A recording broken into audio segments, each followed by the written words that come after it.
everyone, it's Anna Etta from Etta Fashion here, and in today's video I'll be talking to you about all the satin pieces in my own collection. In last week's video I spoke about all the midi skirts I own and I would wear for spring into summer, and I noticed I had quite a few satin midi skirts and also quite a few satin pieces in my wardrobe. And since satin has become such a big trend over the past, I want to say 4 years, I feel as though it will really come into fruition this year when we can go out a lot and we can wear these pieces out. All the pieces that we've collected over time will now be worn, so I do feel as though satin will be worn quite a lot. So I hope maybe if I go through these pieces I can offer you some inspiration into pieces you might want to invest in, what satin pieces might not be a good idea for you. I have some pieces here that I don't really wear, so I'm going to speak about them and explain what's deterred me from buying those pieces and how giving into trends can just really not be a great idea. Let's get into the video. First two satin pieces I want to speak about are my tops. I own 2 satin tops, which are kind of the pieces that I've regretted buying, I must be entirely honest. I really loved all my dresses and skirts, but I must say I do regret buying these tops because I haven't really worn them. Maybe it's because I haven't gone into spring yet, but I could have layered them. They weren't calling to me, and I feel as though I bought them more because they were a trend rather than me actually liking them. Just because they didn't go well in my wardrobe doesn't mean you might not like them, so that's why I'm still showing them. The first piece that I have is this H&M tank top, which is really beautiful and nice, but in my head I had so many different ways I was going to wear it, and I ended up not wearing it in any of the ways, which is quite funny to be honest, but also a complete waste of my own money. I did need to buy it, however I felt as though I wanted to be trendy and I wanted to get this piece, and I must say I regret getting it. But it's still very pretty. I'm most likely going to sell it on my website soon, the selling part of my website will be launched hopefully towards the end of May, June time. But yeah, I most likely will be selling this piece. It's really pretty and it's gorgeous, and I haven't worn it. I don't know if I think I took the tag off, but I haven't worn this piece out at all. But yeah, it was just a nice piece that I thought I'd wear loads but I ended up not wearing, but it's very pretty.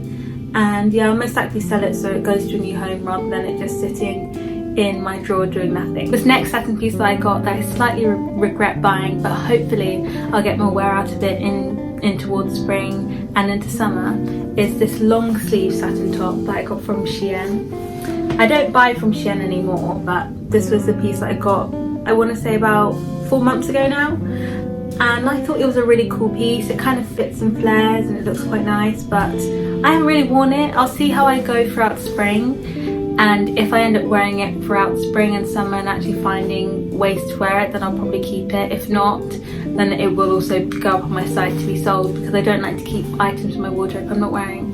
But yeah, it's a really lovely piece. It looks gorgeous, but it didn't go in my wardrobe the way I thought it would. And I'm seeing a lot of bloggers wear these satin tops, and I thought it would go well for me because of what I've seen on other people. However, that just wasn't the case. So yeah, I don't know what I'm going to do with it. I'll see how I decide to style it and whether I keep it or not, but I don't know yet. It's a really nice piece, there's nothing wrong with it. It's really pretty. I don't know how well it goes with my wardrobe personally. Now onto my favourite part of my satin collection, my satin dresses. I don't know the exact amount I have, but I will just go through all the pieces and show you them, and yeah, I love these dresses, they're the best. The first piece I have is this Zara satin maxi dress in lilac. It is beautiful, it's gorgeous. I wore it for the memorial this year, which is, I'm one of Jehovah's Witnesses, and we have memorial events which is just commemorating Jesus' death, which is quite a big day for us. So we always try and dress up and look quite nice, and this was the dress that I wore. It's really pretty and it fits me like a glove. Yeah, I still have the tag on it. But yeah, it was really nice. I really like this dress, and I will continue to wear it probably and save it for special occasions and whatnot. But yeah, it's a nice dress, I really like it. The next satin dress I have is also from Zara. It's this grey one that I got. It's a grey satiny material.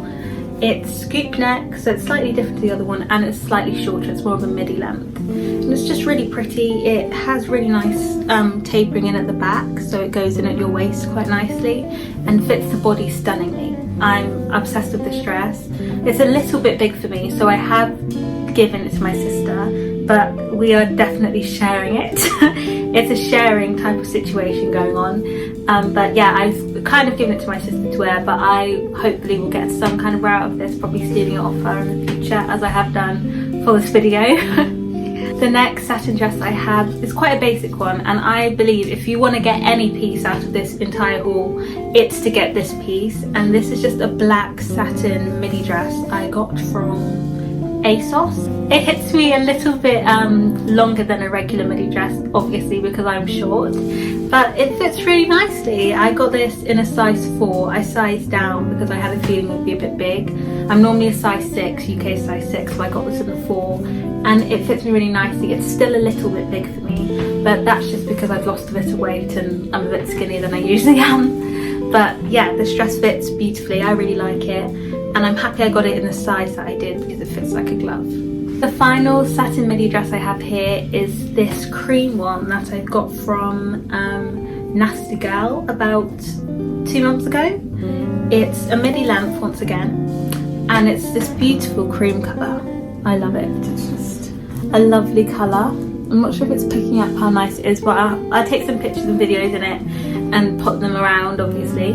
But this dress fits so nice. It's a little bit low at the sides for me. If you're going to purchase this dress, be wary because it can be risky. You would need to at least tape it down or do something to the sides because it's just so revealing on the sides for some reason. And at the front here, it just goes straight up. There's barely any protection around the boobs area. It's really good quality and it's thick and it's not see-through or anything, but I just don't like the way it cuts down at the front. But if you're into that more revealing look, then you know, you do you, sis. You wear it. I'm sure you look amazing. But it made me feel just slightly self-conscious, but it's alright. I don't really have an issue with it. It fits fine. And I got this in the size 6 when I believe I should have got it in a 4 because it's a bit oversized for me, but it fits okay. It's a nice fit and I like it quite a lot. That is all of my satin dresses that I own in my collection. And finally, I'm just going to talk about my satin midi skirts, which you guys already know about because I spoke about them in my previous video, but I'll just do a run through of them. Number 1, I have my black satin midi skirt. Basic, essential. We should all have one of these in our wardrobes. They fit so nice. They go with everything and it's great. I got this one from Lilac, I believe, in a size 4. This one, Lilac size 4. It's a perfect fit for me. I'm normally about the size 6, so the size 4 did fit, but I'm not sure if that's just because I've lost a bit of weight recently. The next one I have is my blue midi satin skirt, which also fits really nicely. I love the pattern on it. I love the design, the A-line. It's gorgeous. I really like it. This is from M&S. This skirt is actually a size 8. I thought it was bigger, but it just fits me a bit bigger. It fits me better around my hips than it does my waist, and that's how I usually style it. As if you'll see in my previous video on midi skirts, which will be linked, as I've said, I style this and I can go into more depth about the skirt. So if you want a bit more information on the skirts or anything, just go check out that other video. My final and second favourite piece out of all of these satin pieces is my copper coloured midi skirt that I got in a size 6 from Topshop. Yeah, it looks really nice on my skin tone and it fits really nicely. We actually have a blog out by one of my friends, Tony, who speaks about colour theory and fashion, which is really interesting, and you might want to have a read of it. It's on our blog, which is linked in our bio. If you just press on that, it'll take you straight to our blog where you can read that. That's the end of this very short video. Sorry that it's not very long. I just wanted to speak about these pieces, not in too much detail, as obviously I've gone over the skirts before. I just wanted to show you some of these pieces and explain why I like them, why I put them in my collection, and also what I've regretted buying. And I hope this has been insightful for you. Please let me know any other video or content ideas you'd like to see. And yeah, I've really enjoyed filming this. Thank you so much for watching. Your support and just watching these videos is amazing that people would spend the time to do this. Thank you so much. This is Anna Etta from Etta Fashion, and I'll see you next time.